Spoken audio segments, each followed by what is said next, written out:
us today. We all watched the interview on Rangers television the other day, and what you had to say, and the first question really I have to ask is, you talked a lot about the vision of the club for the Rangers women's side. Can you divulge a wee bit more? What actually is our vision for Rangers women? The vision is very aligned with the club in general. So, and I'm going to digress slightly here. When I came in, and even part of the recruitment process, and the conversations that I had with James at the time and Craig Robertson, I actually asked that same question, because I wanted to know where it was that the club were going with the women's programme.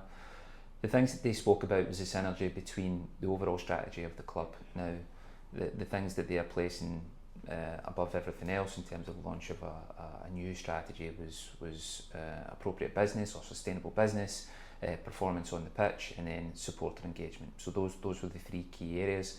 And so for me, coming into the position, as well as all of the nuances that exist with a specific department within an overall club, the vision needs to be aligned with what the club are doing as a whole, in order to not just connect the women's programme with the wider club, which is incredibly important, but to bring the club along with where the women's programme want to go.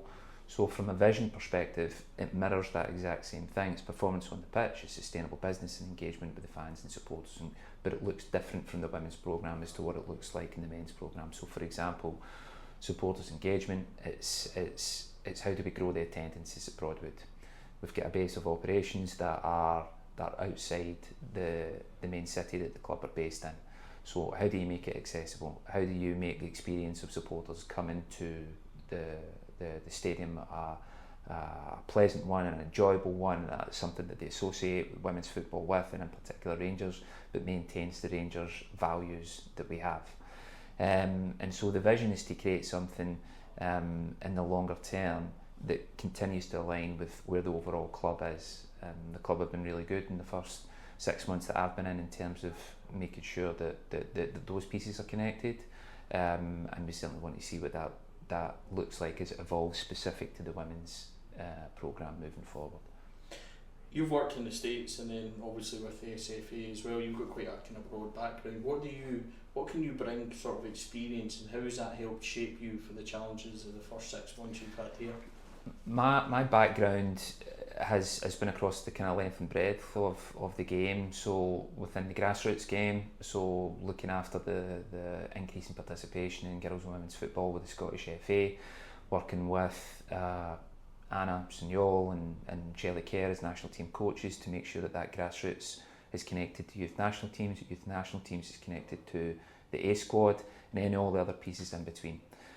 From the US perspective, my main remit was looking after a club that had 12,500 players, and the really attractive thing in going out there is, when your last question was talking about vision, the difficulty for the Scottish Football Association is having a vision that everybody buys into, because there's so many stakeholders, as in so many professional clubs on the boys and men's side, and then similarly to the girls and women's. And one of the really attractive things going on there, going out to the US, was that you almost had control of a significant amount of players. You know, what could you do with 12,500 players in terms of values, love of the game, entry points, but then from a performance perspective, how do you develop talent? Well, we could decide that we want to be a possession-based club, for example, rather than a ball down, this is where we're going, this is what we want to do type of club. You can't do that as a national association. You can try and educate the coaches to be good enough to implement that, but when you're in the US at a single club, you can then go and work with the coaches and almost mandate a certain way of playing that is specific to the development goals that you want. And that was a really good learning curve for me over there, because it's still a massive challenge. Like, how do you quality assure 12,500 players' performance? How do you quality assure the coaches that are coaching them?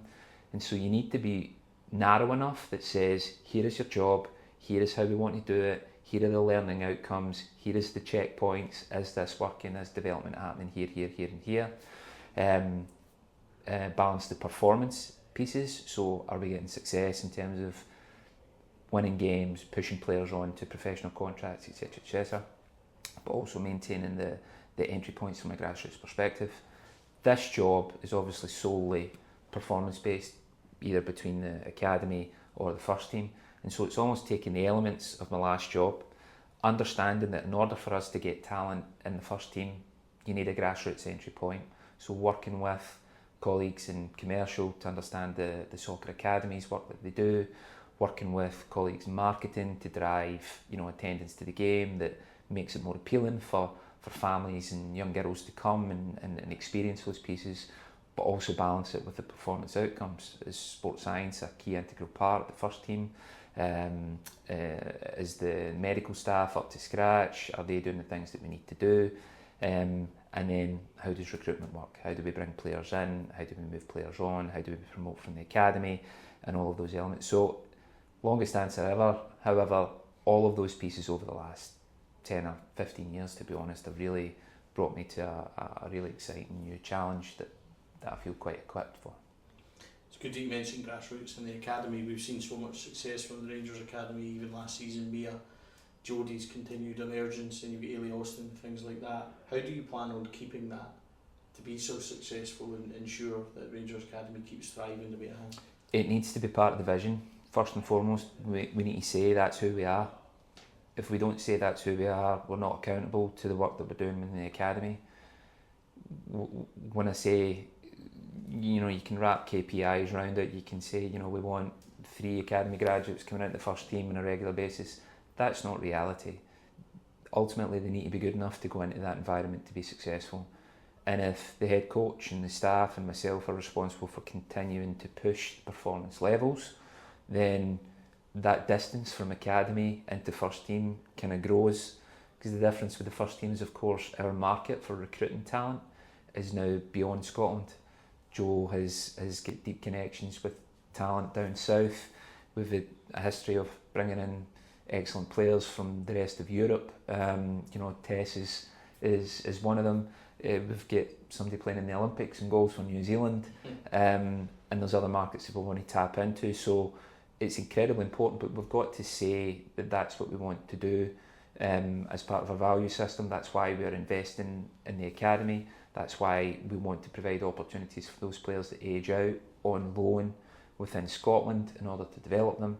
And even this past week with the international break, we've had I think 9 academy graduates in for a couple of days with the first team to let Joe get better contact with them and start to form an opinion of who they are too. So we need to say that we're going to do it for the start, and then we actually need to do it the second part. There's no guarantees that any players from the academy are going to step up, but we certainly want to make sure that there's an opportunity for them. What's your immediate plans then for the season? You talked a lot about last season being successful for the double. Surely at Rangers then you have to keep striving. So what this season are the targets for a successful season? Yeah, it's difficult to get away from the league. I think when you're saying that you're successful and you've had a double and that type of thing, we're over the moon. To win the Scottish Cup for the first time was a huge moment for the club. But I think nobody would sit down in front of you or anybody else and say that disappointment of the league wasn't fresh in your mind when they're talking about success. I think that's a priority. I think it's a strategic priority off the pitch as well. We know that you win the league, you go to Champions League in terms of round 1. We'll still go to Champions League in round 1, but the pathway that we have is slightly different from what pathway you get if you win the league. And so I think the priority is without a doubt that. I think we want to be successful in every competition that we enter. So to be defending Sky Sports League Cup successfully and do it again is an absolute key part for us. And now that we've had a taste of winning the Scottish Cup, you want to maintain that. Now, stopping short of saying that you want a treble, you want to be successful in everything you do. But I think the realisation of coming so close last year and really the bitterness of having it in our hands is how we feel is probably edging that one to the top of the pile. Let's talk a wee bit about the Champions League challenge. Arsenal, it's a huge challenge for the club. So how do you feel about that, and what's the manager's reaction been like? And an exciting one, if not massive. Yeah, massive. To use the words, I was in Switzerland for the draw and seeing it all unfolding. It just became a self-fulfilling prophecy when you got to that third group. You saw the top seeded teams getting drawn first, and then into that group 3, obviously been 2 semi-finals. You saw the winner of whoever plays Arsenal will play the winner of whoever plays Atletico Madrid, and you're like, yeah, those are the games we want to be in. I think timing's an interesting one, Stevie. I think if we're a little bit further down the road of our status as a professional women's club, I think potentially, though, and playing in Champions League on a more regular basis, I think those games are ones that I think are even more exciting, because it offers a real true pathway into what we want to be as the group stage. I think the timing that we're at just now, we're excited to play, and we're excited to get a little bit of a test of where we're at, but we know it's a huge challenge. We know it's a massive challenge.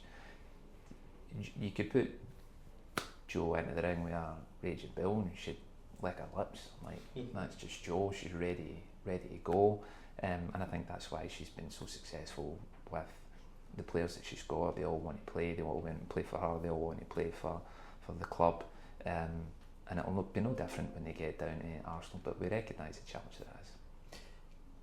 Shaping more now towards the kind of the actual team and the current situation, how does pre-season look? Busy. We are hopeful of a little bit more work to do in terms of incoming players.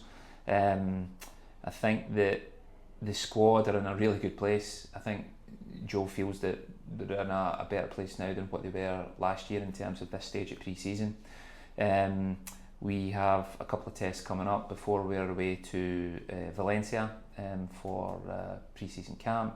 We'll play Levante when we're out there, back in the 4th, and that'll be the first week of the season. I think it was disappointing to lose Rachel Rowe and Rachel McLaughlin in particular, but we respect their wishes and the elements that went into them choosing another path. They've been great for the club. I think the way that we approached those ones in particular was to give the club the best chance of retaining them moving forward, and that has then a knock-on effect of how we do business a little bit further down the line, and I think that was another reason why we moved quickly to secure the players that we did in Leah, who we're incredibly excited about. Laura, Rafferty and Katie coming in will certainly add so much experience in areas that we think will be really, really beneficial. And then of course young Miss McLaughlin, and getting her in a 2-year contract was huge for us as well. We were really excited to have her. She just brings so much on and off the pitch. So knowing where we are right now, I think we would like to see a little bit more done. We're certainly working on that, and fingers crossed before the season starts we'll give fans a few more extra likes on social. Well, you have preempted the final question, which is transfers, and can we expect more business, and what kind of numbers are you looking for to do? That's our intention. To be honest, that's our intention. We have a recruitment that is really specific. Replacing some of the players that have moved on is really difficult, but we've put ourselves in that position. That's where we want to be.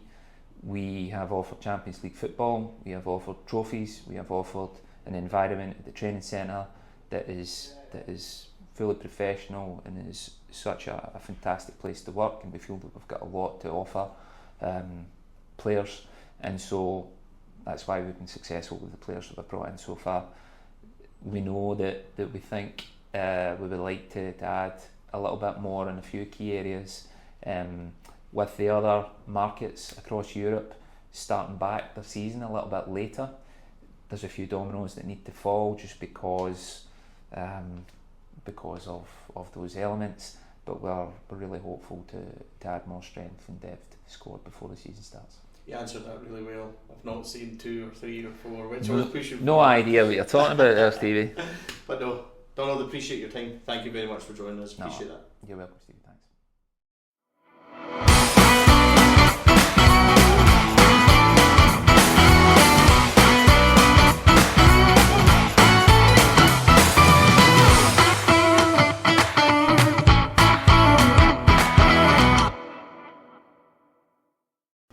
Four Lads podcast is sponsored by Rhino Express, Clyde Joinery, Athol Industrial Solutions Limited and CSD Air Conditioning, along with Art of Gold. Thank you for listening or watching the podcast. We hope you enjoyed the show.